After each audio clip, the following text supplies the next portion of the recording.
نتطرق إليها سوق الصيادلة. الحقيقة أنه في بعض من الأشياء الصيادلة تعبوا كتير. ده حقيقي. السياسات الاحتكارية ممنوعة، لابد أن يكون هناك ضوابط لمنع احتكار أي دواء ناقص. يعني يمكن دايما بشوف في أي صيدلية لو في دواء ناقص ما بيطلعش غير لو على فواتير كبيرة. ما ينفعش في أدوية زي اللزقة بتاعة مرضى القلب وأدوية القلب ما ينفعش أن يمارس عليها أي أدوية أو أي سياسات احتكارية. المضادات الحيوية والمسكنات دي مش بونبوني، ما ينفعش ان احنا يتم صرفها بدون روشتة طبية.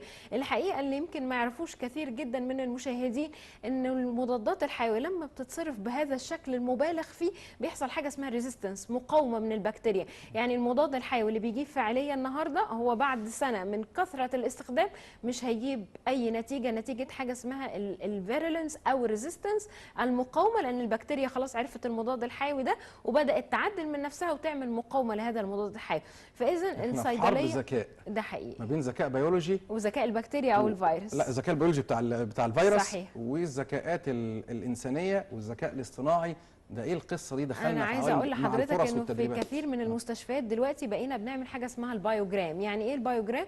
زي جراف ان انا برسم قد ايه استخدام او بايد استخدام المضادات الحيويه.